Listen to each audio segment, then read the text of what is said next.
Hola, benvinguts. Aquesta vegada us vull parlar de tòpics sobre els catalans.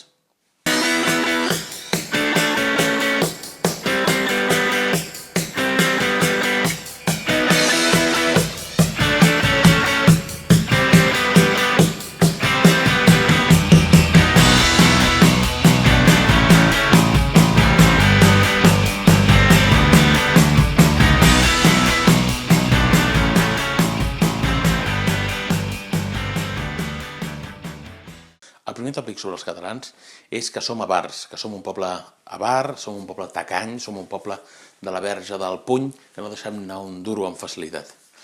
Jo crec que no és veritat, jo com a mínim no em considero un tio avar, el que passa és que no tinc un duro i no em gasto els diners no perquè no vulgui, sinó perquè no puc. De tota manera, crec que és una injustícia que diguem que els catalans són un poble avar. Hem de tenir en compte que els catalans cada any li regalem a l'estat espanyol 16.000 milions d'euros que no tornen. Una altra de les coses que es diu sobre els catalans és que només pensem en treballar. Home, jo us asseguro que penso en treballar, però penso en moltes altres coses. I és que, clar, els catalans tenim molt present que amb els nostres impostos no només s'ha de pagar la línia 9 del metro, sinó també amb els nostres impostos sabem que es paguen, per exemple, l'AVE de Saragossa a Osca. Un AVE que té un nombre de passatgers esgarrifós, que són 5 passatgers al dia.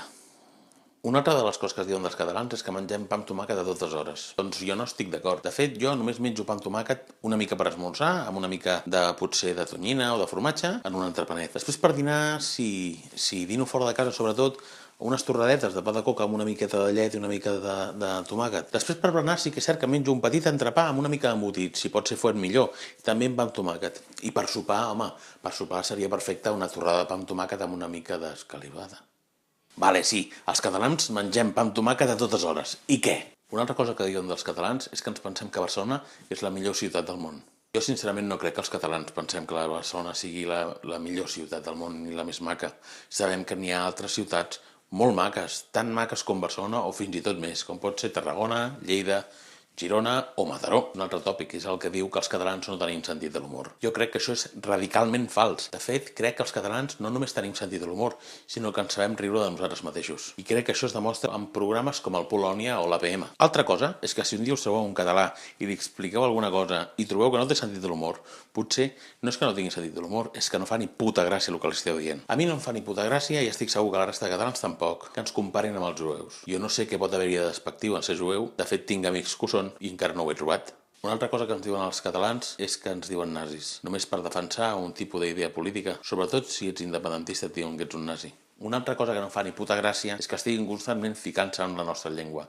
Llengua que, per cert, va ser perseguida durant molts anys i prohibida a tots els àmbits oficials. I clar, no pot faltar la burla contra la cultura catalana. I has de sentir dir d'un torero, que com a concepte d'un torero és aquell tio que maltracta un animal fins la mort, que els castellers, que fer castells és maltracte infantil. Doncs mira, noi, amb tots els respectes del món, jo sí que et faria un bon maltracte a tu. Perquè, clar, totes aquestes coses no només no tenen ni puta gràcia, sinó que toquen els collons. I posats a dir coses que toquen els collons, a mi últimament hi ha unes quantes coses que em toquen els collons. Com, per exemple, que 12 jutges polititzats hagin de decidir sobre unes lleis que s'aproven democràticament al Parlament de Catalunya. Per exemple, la llei de pobresa energètica. Té collons que aquesta gentussa hagi de dir si podem prioritzar que les persones no hagin d'escollir entre passa fred i passa gana. Una altra de les coses que em toca els collons últimament és que els 10 representants del partit polític menys votat de Catalunya, després de fer-nos patir durant mesos per no arribar a un acord, han forçat que el candidat de la llista més votada, de Junts pel Sí, el president Mas, fes un pas al costat per posar un altre candidat i així poder encallar la situació. Candidat, per cert, president Puigdemont, del qual n'estic molt, molt i molt orgullós. Bé, el que anava. Doncs ara resulta que, havent signat l'acord, havent aconseguit el que ells volien, que era canviar el candidat, ara resulta que l'acord tampoc els hi està bé, tampoc els hi agrada i a sobre amenacen amb trencar-ho una altra vegada. Escolteu, què us heu pensat? Per què no aneu a tocar els collons a casa vostra? Si no us agrada l'acord, doncs haver-lo llegit millor abans de signar-lo. Bé, no us dono més la murga amb tot plegat, veurem què fa la CUP en tot això i espero que us hagi agradat el vídeo. Si us ha agradat el vídeo, feu clic al botó like d'aquí sota, comenteu, si us plau, quin creieu que és el tòpic que m'he descuidat o quin creieu que és el tòpic també recurrent que no he mencionat al vídeo i digueu-me també quines són les coses que us toquen últimament als collons a vosaltres. També us agraeixo que em seguiu cada setmana, a tots els que esteu subscrits i els que no, dir-vos que us podeu subscriure i així podeu rebre les notificacions quan pugi un vídeo. Aquí teniu les meves xarxes socials, tant al Twitter com al Facebook, perquè em pugueu seguir, i si us agrada el vídeo també compartiu-ho a les vostres xarxes perquè arribi a més gent i pugui agradar a més gent. Espero que us hagi agradat, espero que també us agradi la nova intro que he fet, que m'ha costat un munt de fer. Espero tornar-vos a trobar en el proper vídeo i fins la propera. Moltes gràcies.